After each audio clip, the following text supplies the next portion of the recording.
In this video, let's take a look at functions and function notation. A function is different from a relation because a function has, for every input or x value, there's exactly one output or y value. Function notation is what we use to name functions.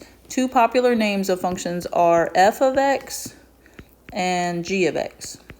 And how we say that is f of x, or for our other example, g of x. So we do not say f parentheses x or g parentheses x. We state it f of x or g of x. And for the domain, that's all the x values of a function or all the input values. Those are two good ways to think of domain. And then the range are all of the y values or the output values.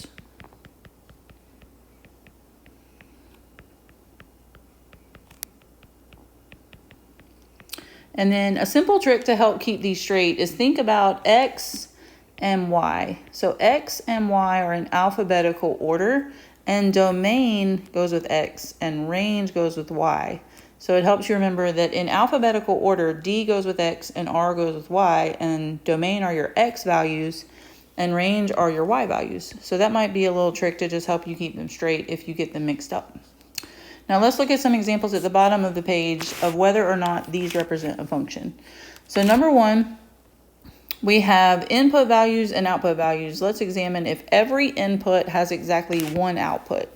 So B2 has one output value of Snickers, so that looks good. C4 has one output value of Kit Kat, so that's also good. And then D6 has one output value of Twix. So this would be yes, every input has exactly one output. So that's what we're looking for. Let's look at number two. So C4 is our input value, but it goes with two output values, Snickers and Kit Kat. So this one would be no, it is not a function because the input value of C4 has two output values. And anytime it has more than one, it is not a function. Number three, we have an input value of E3 has an output value of Twix, but that is just one thing, so that's still okay. And then A4 goes with Twix, and then D6 also goes with Twix. So it's okay that they all have the same output value. You just can't have an input value with more than one output value. So this one would be a yes. And again, let me spell that correctly. Each input has exactly one output.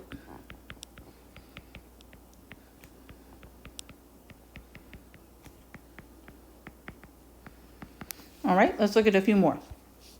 Number four, we have 0.5 goes with 1, so that input has one output. Then 1 goes with 2, so that's also good. 1.5 goes with 3, and then 2 goes with 4. So this would be a yes because each input has one output.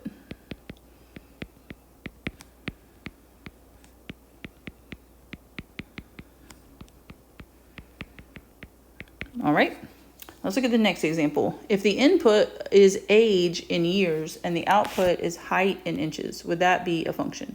So let's think of some examples. If we think about the age, like let's think of a 25-year-old, would they always have the same height?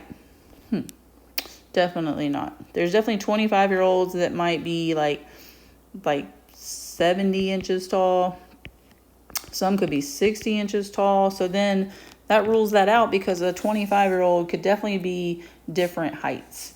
So this would be a no because each input or years of age could have multiple output values. For sure. Okay. So for our last example, let's look at 25 goes with 14, so that's okay. Then 30 goes with 13, but then 30 is repeated, and it also goes with 12. So that is not okay. So we would say this one is a no.